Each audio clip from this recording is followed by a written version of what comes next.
Thank you for joining me. Oh, excuse the croaks. I've come out to a garden centre for some winter plants to find that they are about 2/3 of the way probably through for setting up for Christmas. The blown glass, the tinsel, the little settings which are nice. Oh, and the twinkly sparkly above. And quite a bar here. I have always had Christmases at strange times of the year. When I was young, my father was a wholesale stationer supplying all the local corner shops that we used to have with all of their goods.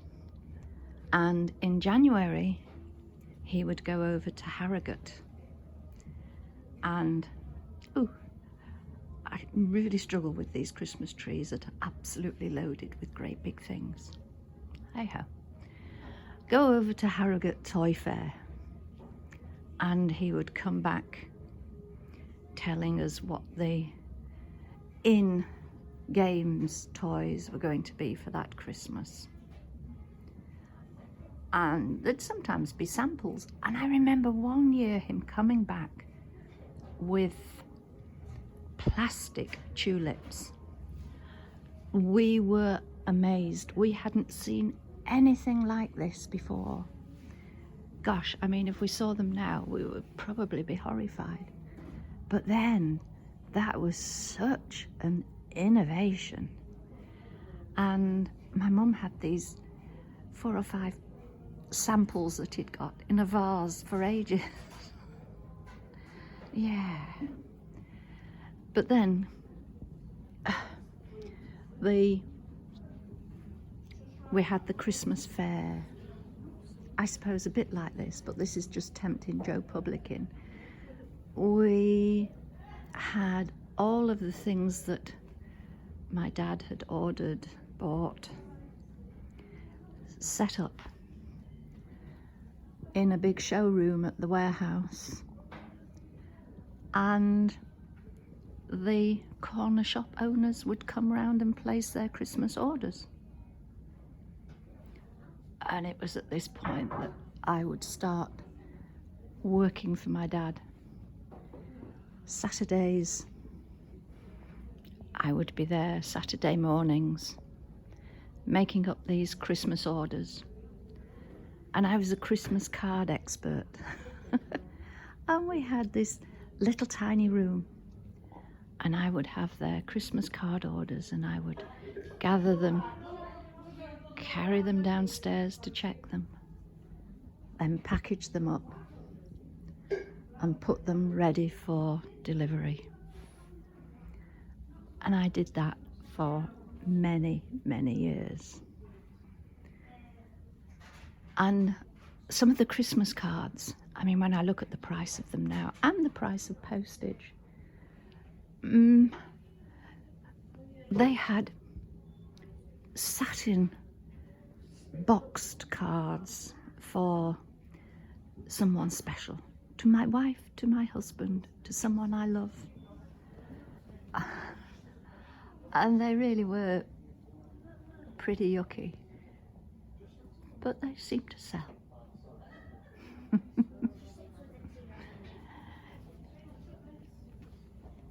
And then come Christmas, I'd had enough of it all.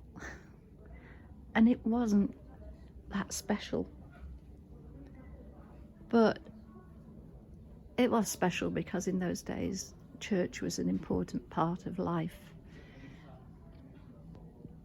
So the true meaning of Christmas was there, not the spending of humongous amounts of money on gifts that happens now. Oh, I'm a multicolour cluster light. Yeah, you're a frenetic light that would drive me bonkers.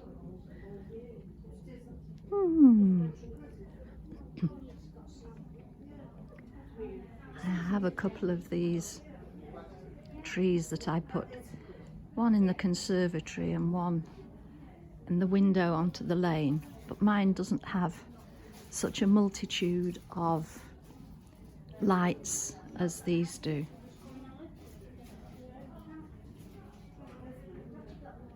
I like the effect of this,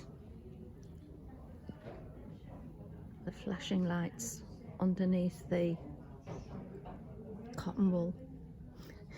My dad made a little log hut, and he was very good at doing things like that.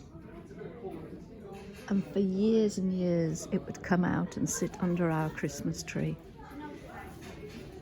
When it eventually collapsed, it felt that a big part of life was missing. And I actually made one when my sons were little. No idea what happened to it. Right, on this very twinkly side, I will say cheerio for now and go and look at the plants that I actually came for. Thank you for joining me. Bye.